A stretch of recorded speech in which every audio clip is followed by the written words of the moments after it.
आइए हमारे साथ कंपनी जो कार्यक्रम में शामिल हो रही है सरकारी क्षेत्र की एक बहुत ही दमदार कंपनी BEML, जिसका पहले पूरा नाम हुआ करता था भारत अर्थ मूवर्स लिमिटेड, और 1964 में इस कंपनी की स्थापना हुई थी रक्षा मंत्रालय के अधीन। और भारत में एशिया में अर्थ मूविंग इक्विपमेंट बनाने वाली सबसे बड़ी कंपनियों में से एक है। सेना के लिए अर्थ मूविंग इक्विपमेंट, टैंक, बख्तरबंद गाड़ियाँ, आर्टिलरी गन जैसे प्रोडक्ट्स बनाने का काम करती है। रेलवे कोचेज़, लोकोमोटिव्स भी बनाती है, वैगन्स भी बनाती है। आइए हम नतीजे आपके सामने रख रहे हैं जो शुक्रवार को बाजार बंद होने के बाद आए हैं। आय में देखिए 8.5% की बढ़त BML में, आंकड़ा पहुंचा है 1800 करोड़ के बेहद करीब। एबिटा 36% घटकर आया और उसकी वजह है मार्जिन्स में कमी। 25.5% से मार्जिन्स घटकर रहे हैं 15% के आसपास, और मुनाफे में भी 38% की कमी आती दिखी है। आइए शांतनु रॉय साहब हमारे साथ कार्यक्रम में हो रहे हैं शामिल, जो कंपनी के चेयरमैन भी हैं, मैनेजिंग डायरेक्टर भी हैं। आपने NIT रायपुर से इलेक्ट्रिकल इंजीनियरिंग में ग्रेजुएशन यानी कि इंजीनियरिंग की डिग्री हासिल की है। फिनेंशियल मैनेजमेंट में आपने MBA की डिग्री भी हासिल की है। इस सेक्टर का 32 साल से ज़्यादा लंबा गहरा अनुभव राय साहब का है, रोहित साहब का है, माफ़ कीजिएगा। सर गुड मॉर्निंग, बहुत बहुत स्वागत है आपका। धन्यवाद हमें समय देने के लिए और नतीजे पर हमसे बातचीत करने के लिए। सबसे पहले सर समझाएं जरा, नतीजे टॉप लाइन ठीक है लेकिन ऑपरेशनली थोड़े से नंबर्स कमज़ोर दिखे हैं और मार्जिन कम हुए हैं, उसके पीछे कोई खास वजह सर? नमस्कार अनिल जी, ऐसा बहुत बहुत धन्यवाद इस वार्तालाप के लिए। जी। टॉप लाइन जैसा कि आपने बताया, definitely top line value of production जो है, फिर उसके बाद जो हमारी R&D एक्सपेंडिचर है वो पिछले वर्ष 2.5% थी, उससे बढ़ के 6.5% हो गया। कैपेक्स इस साल हमने रिकॉर्ड कैपेक्स इन्फ्यूज किया, करीब 379 करोड़ का। जो कारण रहा है इबिटा में या मुनाफे में गिरावट की, उसका सबसे बड़ा कारण ये है कुछ लेगेसी इश्यूज थे जिनको हमने क्लीन किया है। हमने अपने बुक्स को क्लीन किया तो लगभग करीब जो लेगेसी इश्यूज थे, करीब 250 करोड़ के लगभग लेगेसी इश्यूज को हमने क्लीन किया है। ये वन टाइम है और मैं सबको आश्वासन देना चाहूंगा कि ये वन टाइम था और बुक्स क्लीन हो गए। तो आगे चल के हमारा इस 26-27 वर्ष में जो भी आय रहेगी, जो भी हमारा कामकाजी मुनाफा रहेगा या कामकाजी आपका सेल्स रेवेन्यू रहेगा, उसमें काफी इम्प्रूवमेंट आएगा। दूसरा एक और इसमें पहलू है जो मैं आपके सामने रखना चाहूंगा। ये हम जो कॉन्ट्रैक्ट एग्जीक्यूट करते हैं, तो अगर वो फॉरेन करेंसी में है, जैसे हमारे अधिकतर मेट्रो के कॉन्ट्रैक्ट्स अगर मल्टीलेटरल फंडेड हैं तो वो यूरो, JPY और USD में हम एग्जीक्यूट करते हैं। तो एज पर अकाउंटिंग स्टैंडर्ड जब हम इसका सेल लेना शुरू करेंगे तो ही जो एक्चुअल जो हमें सेल्स रियलाइजेशन होगा उसमें, चूंकि हमने जब कॉन्ट्रैक्ट लिया उस समय USD यूरो की कीमत कुछ और थी, उसका जो वैल्यू कुछ और था, और आज वो बढ़ के लगभग 60, 70, 80% अप्रिशिएट कर गया है। तो ये जो भी हमने अभी अपने बुक्स क्लीन किए हैं, ये 20 से 30% तक इसमें रिकवरी आ जाएगी जब हम सेल्स एक्चुअली जो सेल्स रियलाइज करना स्टार्ट करेंगे।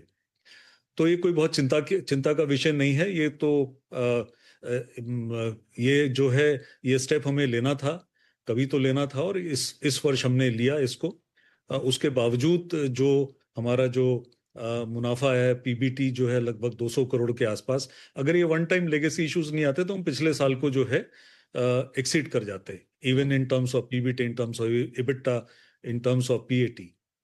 बात है, अच्छी बात है कि वन टाइम आपने कुछ एडजस्टमेंट्स किए हैं, उसकी वजह से थोड़ा सा आपको एबिटा और मुनाफा कम दिख रहा है। लेकिन आइए अब ऑर्डर्स पर बात करते हैं, क्योंकि आगे भविष्य में किस तरह की परफॉर्मेंस रहेगी वो तो ऑर्डर बुक से समझ में आएगा। पहली चीज़ तो ये कि सर इस वक्त ऑर्डर बुक कितनी है, नए कितने ऑर्डर्स आपने पिछले तिमाही में जोड़े हैं, और ये ऑर्डर्स आप कब तक कंप्लीट करने का इरादा रखते हैं? हमने पिछला वित्तीय वर्ष जो है वो करीब 15,700 करोड़ के ऑर्डर बुक पे क्लोज किया था। आज की डेट में 16,600 करोड़ का ऑर्डर बुक है।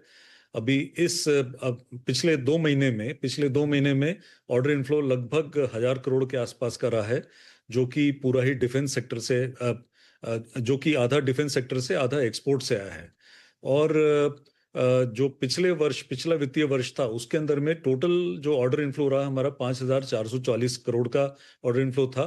इस वर्ष जो हमारे सामने अपॉर्चुनिटी साइज है वो करीब 40,000 करोड़ का अपॉर्चुनिटी साइज है, जिसमें कि अगर हम 50% का सक्सेस रेट अगर हम लेके चलें तो हमारा ऑर्डर बुक वित्तीय वर्ष 31 मार्च 2027 जब हम क्लोज करेंगे उस समय काफी हेल्दी ऑर्डर बुक आएगा।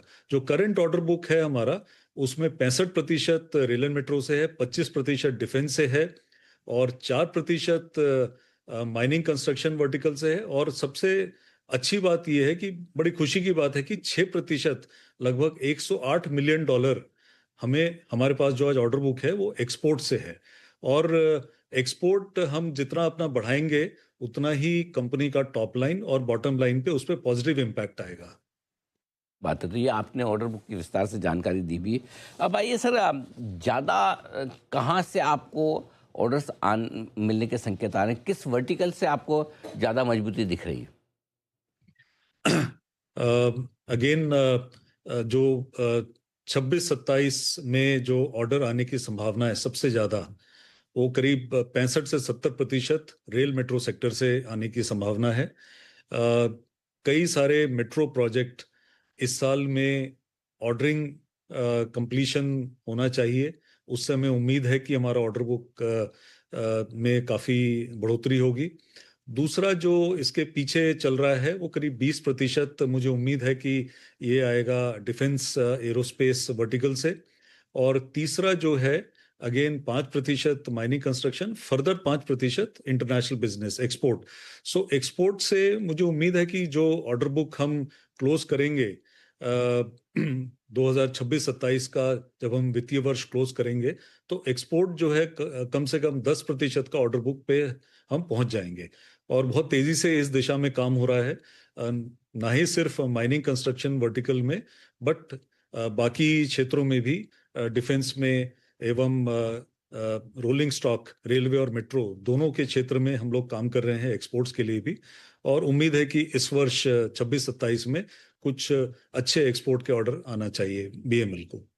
तो ये है आपके लिए पूरा का पूरा आगे का आउटलुक। रॉय साहब, बहुत बहुत धन्यवाद आपका।